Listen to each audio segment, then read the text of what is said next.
Lucas, capítulo 18, versículo 9 ao 14 diz: propôs também esta parábola a alguns que confiavam em si mesmos por se considerarem justos e desprezavam os outros.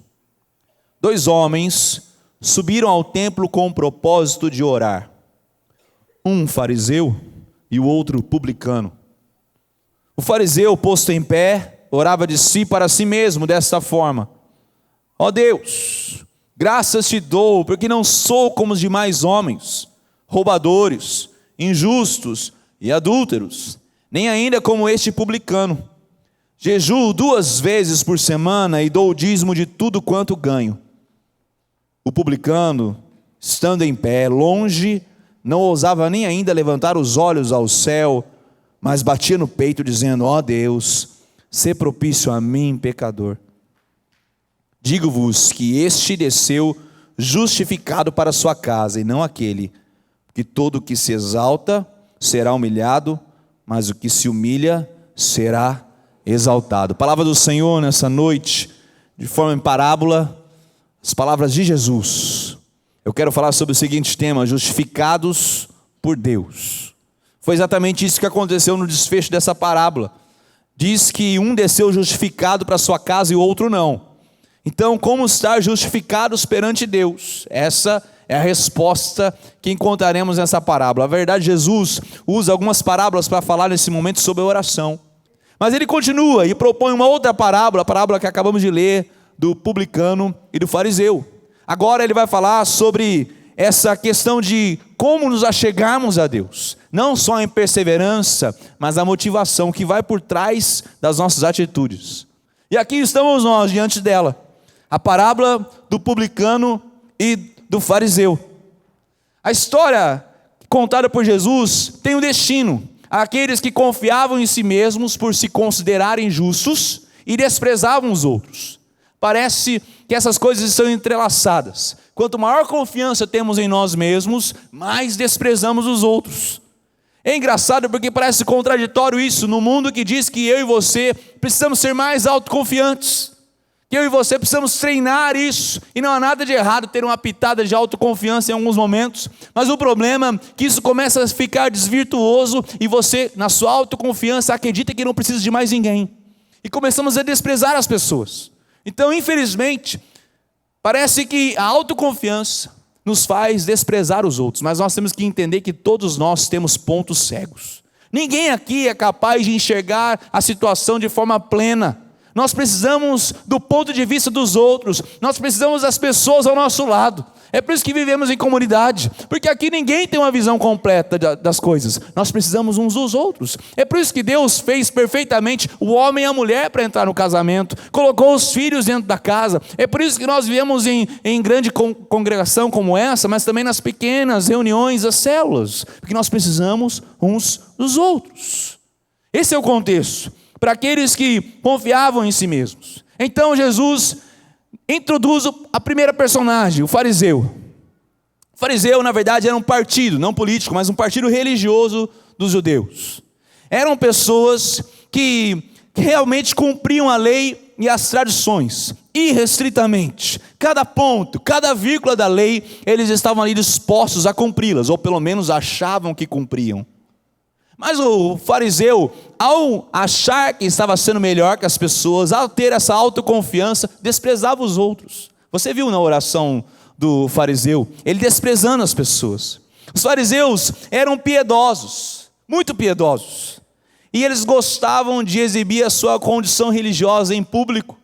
Não é à toa que a oração do fariseu, ele se coloca em pé, ele se demonstra, ele fala em voz alta.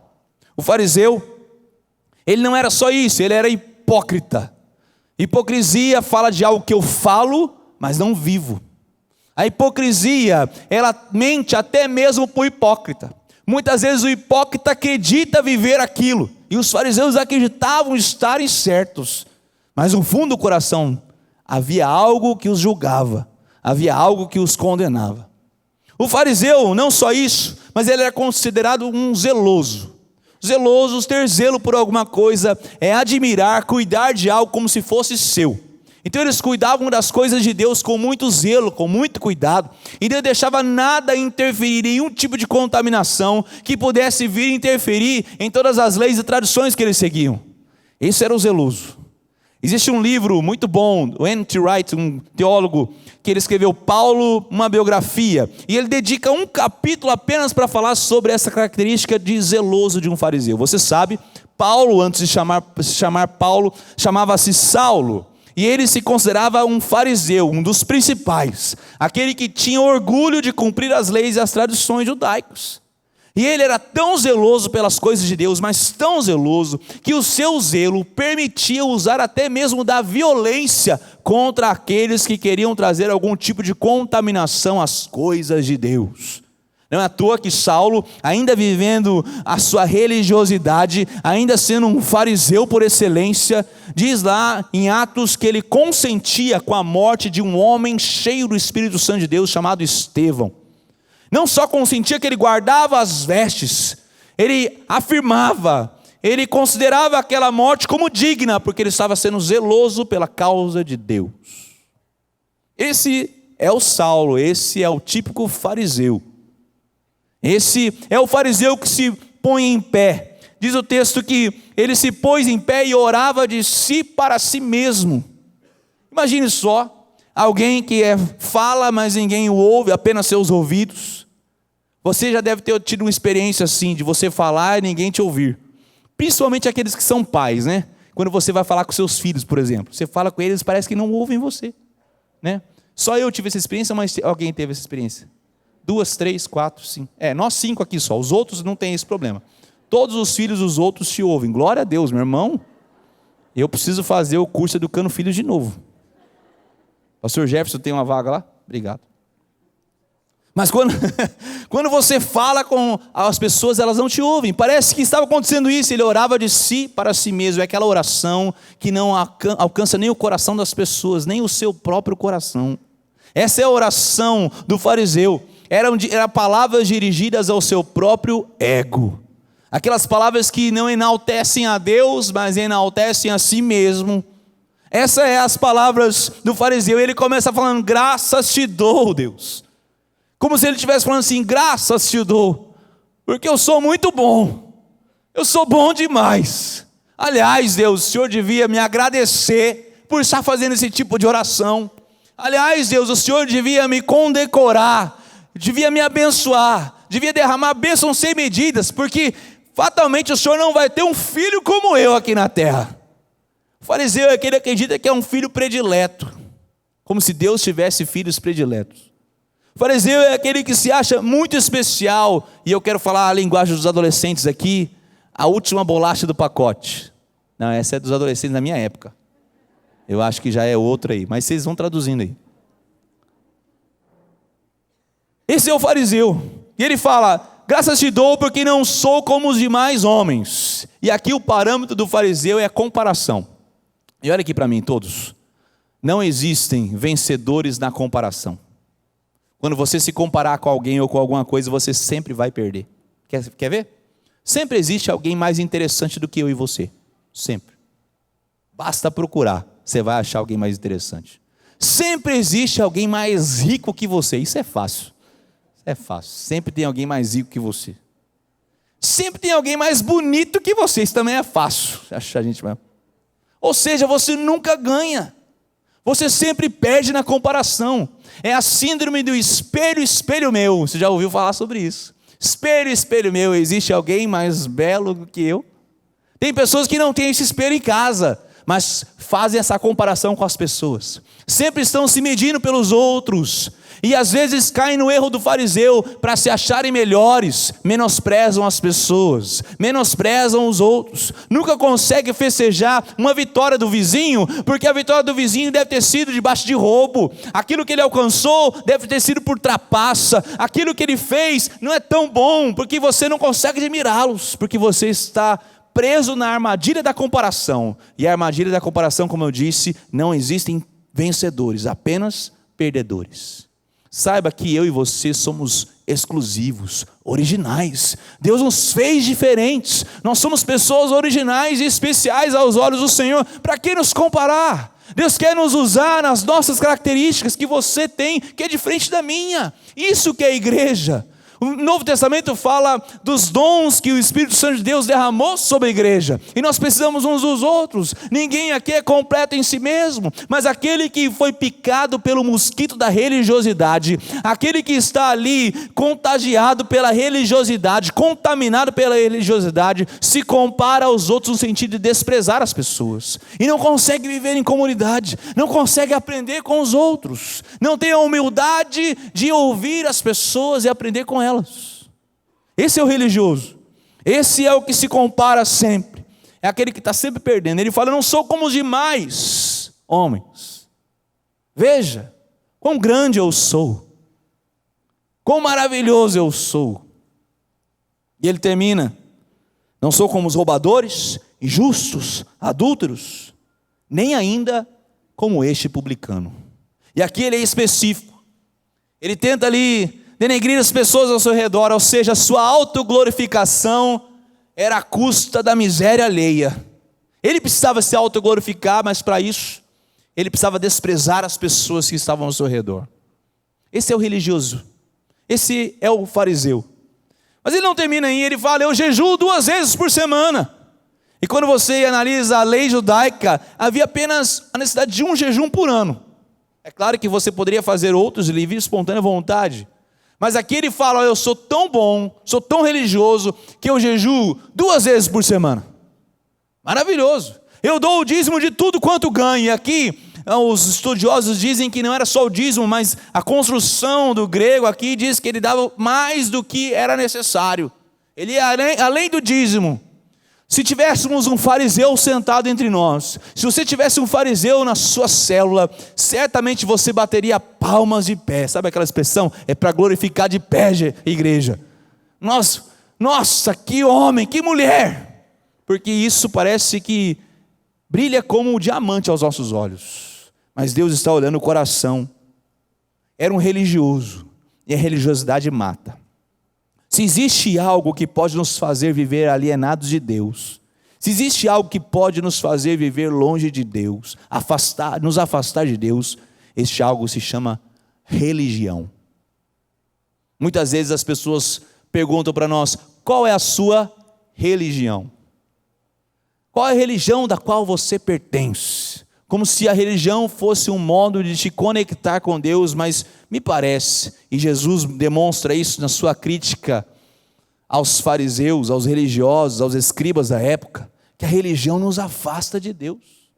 Deus não quer que venhamos nos relacionar por práticas religiosas apenas, como se essas práticas nos abrissem caminho a Deus e Ele fosse favorável a nós. Não, porque a religiosidade traz algo errado no nosso coração, esse senso de virtude, que há alguma virtude em nós, esse senso de meio performático, e a oração do fariseu é performática, ele se põe em pé, ele orava de si para si mesmo, ele falou: Deus, graças te dou. Quem sabe ele levantava a voz: eu não sou como os demais, e é uma autoglorificação a si mesmo, se pautando nos seus grandes feitos, performática.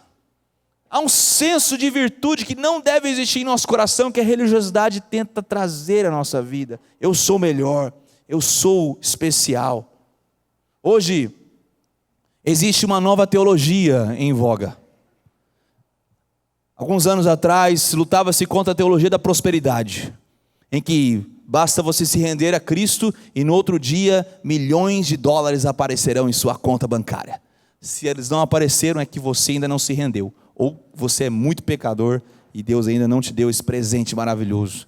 Essa questão de seguir a Cristo e a prosperidade estarem totalmente atreladas. É claro que Deus quer nos prosperar em todas as coisas, Deus quer nos abençoar, isso é óbvio, a palavra do Senhor demonstra isso, mas não é uma resposta à nossa entrega a Cristo. Então, falava-se muito sobre a teologia da prosperidade, e hoje se fala sobre a teologia do coaching. A teologia do coaching. A teologia do coaching pega ideias do coaching, deturpa essas ideias e trazem elas para o púlpito. E eu quero aqui todo respeito aos coaches presentes. Eles são abençoados em suas áreas. O problema é quando você pega aquelas ideias, deturpadas, trazem, aplicam e falam: você sempre será vencedor, nada vai te resistir. Olhe para o espelho todos os dias e diga: Deus está comigo, então nada pode contra mim. E daí vem o primeiro problema, você fala: opa, peraí, eu acho que eu não falei certo, amanhã eu vou tentar mais uma vez, e vou tentar de novo, e vou tentar de novo. São pessoas que não entendem que até mesmo os nossos tropeços, as nossas derrotas, são meios que Deus permite que passemos para nos aperfeiçoar. É a escola de Deus para a nossa vida. Pessoas que não conseguem glorificar a Deus se estão vivendo um momento de deserto. São pessoas que estão atreladas a essa teologia, que não tem nada a ver com a Bíblia. Esse senso de virtude que eu tenho que desenvolver em mim mesmo. E quando eu desenvolver esse senso de virtude, então eu serei vencedor e tudo vai dar certo. Eu vou romper todas as coisas. Com Jesus nós somos sempre vencedores. Aliás, ele fala mais que vencedores. Os apóstolos foram mais que vencedores. Apesar de um ter morrido numa fogueira, outro ter sido crucificado de cabeça para baixo, outro ter sido degolado. João Batista era mais que vencedor, foi degolado. Em tantas pessoas, e tantos homens e mulheres que amaram a Cristo Jesus, e não foi por causa da vida deles que eles não deixaram de ser vencedores ou não. A religiosidade tenta mentir para nós. A religiosidade tenta fazer que nós temos sucesso em várias áreas, em algumas áreas especiais. E eu vou dizer para você que o nosso sucesso pode ser o local das nossas maiores falhas. Nosso sucesso pode ser o local das maiores falhas.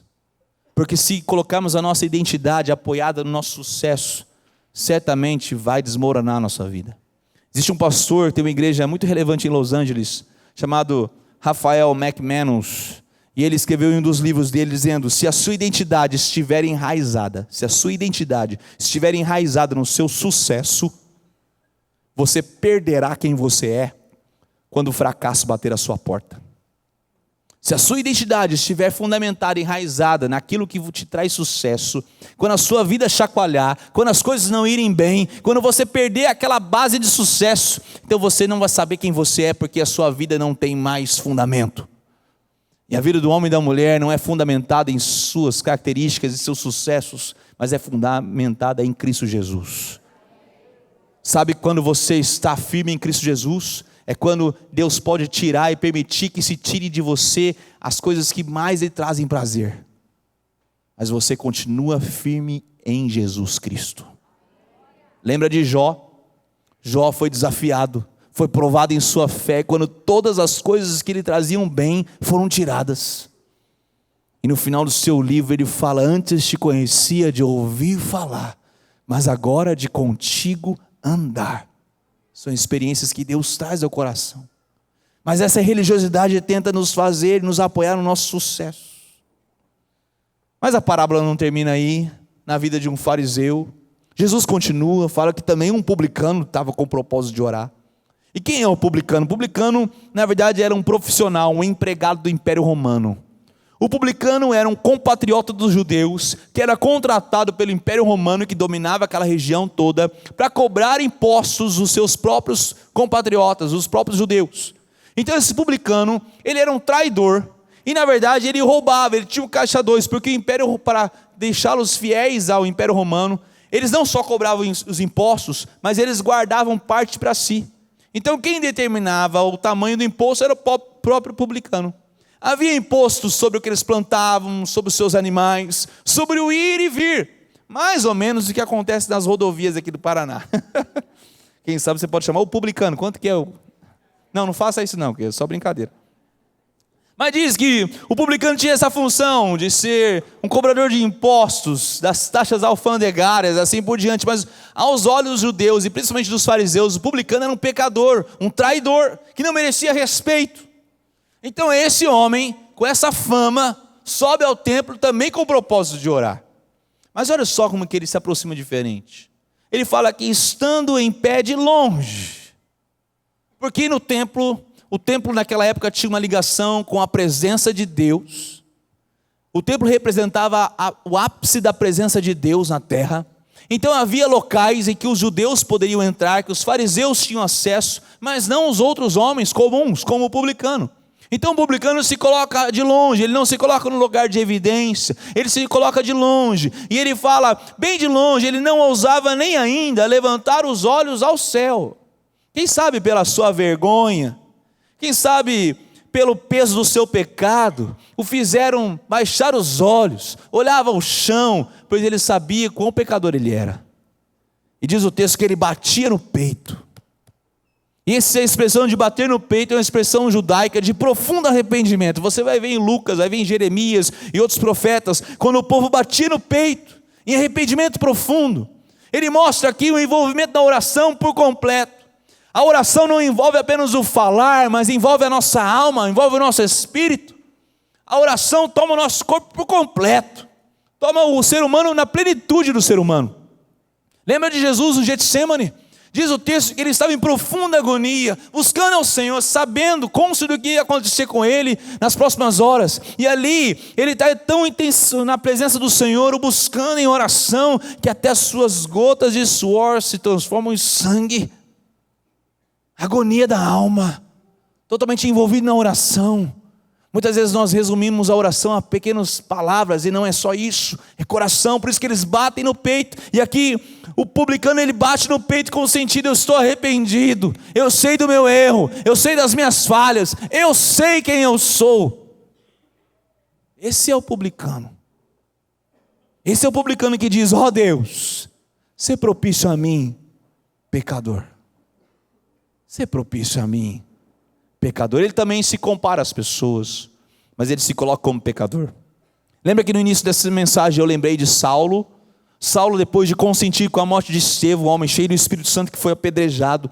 Logo mais, outros capítulos à frente, esse mesmo Saulo estava com cartas para a cidade de Damasco, e ele iria prender aqueles que estavam seguindo o que ele chamava de o caminho, eram os cristãos da época. E ao chegar à entrada de Damasco, uma luz forte aparece. Saulo cai por terra e fica 3 dias cego, sem comer, porque o próprio Senhor Jesus Cristo aparece a ele e rompe aquela religiosidade que ele vivia. Então Saulo tem uma transformação maravilhosa e vira o grande pregador da palavra. E em 1 Timóteo capítulo 1, se eu não me engano, versículo 15, ele fala: se existem pecadores, eu sou o principal deles. Ele admitia que era um pecador. Quando Deus aparece no coração do ser humano, rompe-se a religiosidade. Eu me lembro que muitos anos eu estava aqui na igreja já, como adolescente, e eu sempre aprendi a viver a vida da igreja. Então, desde pequeno, eu já aprendi a dar o dízimo. Desde pequeno eu vinha ao culto de manhã, que era a escola dominical, à noite no culto. Na quarta-feira eu tinha o estudo bíblico, e assim por diante, na adolescência, na juventude. Sempre fui um homem especialista em religião, um especialista em práticas religiosas. Eu não sei se me ensinaram ou se eu aprendi isso. Mas o fato é que, chegou uma vez, eu já estava na minha juventude, um irmão da igreja falou assim: nós vamos fazer um evangelismo, uma panfletagem de evangelismo lá no local de ônibus, como é que chama? Terminal de ônibus, obrigado, querido.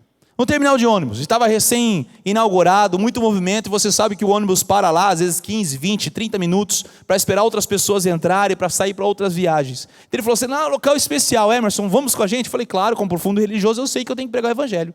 E se existe uma coisa que eu faço muito bem, é entregar panfletos. Ninguém entrega panfletos como eu. Pode dar para mim. Ele dava os panfletos, nós entrávamos nos ônibus, distribuía os panfletos, e ele se levantava e começava: quero a sua atenção, quero falar de Jesus, Jesus te ama, um dia morreu na cruz por você, quantos aqui querem aceitar Jesus? Ele contava do seu testemunho. Tudo bem, saía daquele ônibus, subia no outro, distribuía panfletos, e ninguém distribuía panfletos como eu. Até que chegou um dia, entre tantas experiências, ele pegou os panfletos da minha mão. Vejam só, ele pegou os panfletos daquele que melhor entregava panfletos. Ele roubou os panfletos da minha mão e teve a ousadia de falar: agora você prega, eu distribuo panfletos. Eu olhei para ele: ninguém distribui panfletos como eu, devolva os panfletos. Não, hoje eu vou entregar os panfletos. Então ele começou a distribuir os panfletos, e eu ali paralisado, distribuindo os panfletos. Vai, pode falar. Distribuindo os panfletos, pode falar. Distribuindo os panfletos, ele acabou os panfletos, pode falar. Mas você não falou ainda. E naquele dia, a religiosidade rompeu do meu coração. E eu experimentei algo que eu não tinha experimentado até então. Algo de Deus, me motivando a fazer algo que ia além da caixinha da religiosidade. Que vai além das expectativas até do nosso coração. Algo que Deus fala ao nosso coração e nos move a fazer. Esse é o romper da religiosidade. É o publicano fazendo essa oração, batendo no peito e fala: ser propício a mim que sou pecador. Então Jesus termina esse momento realmente fazendo a conexão do Evangelho. O Evangelho é que nos conecta com Deus. É algo que vem de dentro para fora, é da essência para o comportamento. Ele sabia, o publicano, que precisava mudar é o seu coração, a sua vida.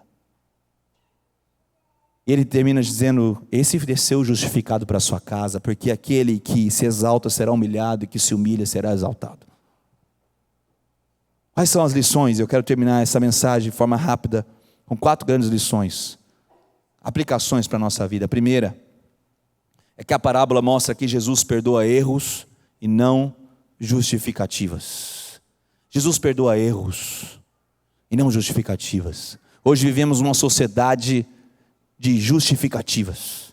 Aconteceu lá em Adão: foi a esposa que o Senhor me deu, ela que fez eu comer. E a esposa: foi a serpente, assim por diante. Nós temos sempre jogando para o outro a responsabilidade dos nossos erros. Carecemos de pessoas que falam: sim, eu errei, vou pagar o preço, as consequências do meu erro, mas foi eu. Deus perdoa erros e não justificativas. Segundo, a parábola mostra que nada pode impressionar a Deus, absolutamente nada impressiona a Deus. E eu quero trazer a libertação para o seu coração. Nada, absolutamente nada do que você tenha feito de bom, os seus maiores sucessos, suas maiores conquistas, suas maiores vitórias, não impressionam a Deus. Mas também, nem mesmo as suas maiores derrotas, aquele pecado, aquele vício que você tem vergonha de mencionar à sua própria consciência, Ele não importa com isso, desde que você se entregue a Ele totalmente, porque Ele nos ama. Nós somos originais. Você não precisa se comparar a ninguém, nem os seus erros, nem os seus acertos, porque Ele nos ama assim como somos. Terceiro, essa parábola revela uma verdade que é universal, que a salvação do início, meio e fim pertencem a Deus. Pertence a Deus. E é atribuída a sua graça e a sua misericórdia, e não aos meus feitos, não ao que eu faço ou deixo de fazer. Isso é uma consequência do meu relacionamento com Deus. A salvação pertence a Ele. Ele nos toma em suas mãos, Ele garante a nossa salvação. Chega de pensar que hoje eu estou salvo, amanhã eu não estou. Que hoje eu estou salvo porque eu estou bonzinho, amanhã eu estou malzinho, então eu perdi a salvação. Que Deus que é esse? Que Deus que é esse descuidado, que te salvou hoje e amanhã esqueceu de você? Você escapou das mãos de Deus. Deus é um Deus poderoso. Deus é o Deus que alcança o coração do filho pródigo, mesmo envolto às comidas, aos alfarrobas dos porcos, e o traz de volta para a casa do Pai. Esse é o nosso Deus. E para terminar, a parábola revela que o elogio humano, ele é enganoso e perverso. Tem um autor chamado William Hendrickson, que ele fez uma observação sobre essa parábola, dizendo que o fariseu, o religioso, ele percebe que o que o fariseu dizia não ser, na verdade, ele era. O que o fariseu dizia não ser, ele era. Por exemplo, o fariseu diz que ele não era, no versículo 11, como um dos roubadores, um dos ladrões. Na verdade, o fariseu era ladrão, sim. Era ladrão. Naquele exato momento, ele roubava a glória que deveria ser de Deus para si mesmo. Ele roubava a glória que deveria ser levada a Deus para o seu próprio ego. Olha quão bom eu sou. Ele estava roubando, sim. Ele dizia que não era ladrão, mas ele era. Ele não fala só isso. Ele fala ali que o fariseu também, ele não era não roubador, mas também não era injusto. E ele estava de forma injusta, sendo desonesto e defraudando a si mesmo, colocando peso sobre si, se comparando. Ele estava sendo injusto. E não só isso. Ele diz que ele não era adúltero, mas ele estava adulterando. Ele era o pior de todos os adúlteros, porque ele apostatou do verdadeiro Deus em suas palavras e atitudes. E o Deus não era mais o Deus que estava nos céus, mas era o Deus que estava no seu ventre. O seu Deus era o seu próprio umbigo, os seus grandes feitos, porque o seu sucesso se tornou o seu maior motivo de fracasso. Sabe, nós temos que nos desapegar do nosso sucesso. Nosso sucesso não vai levar a lugar nenhum.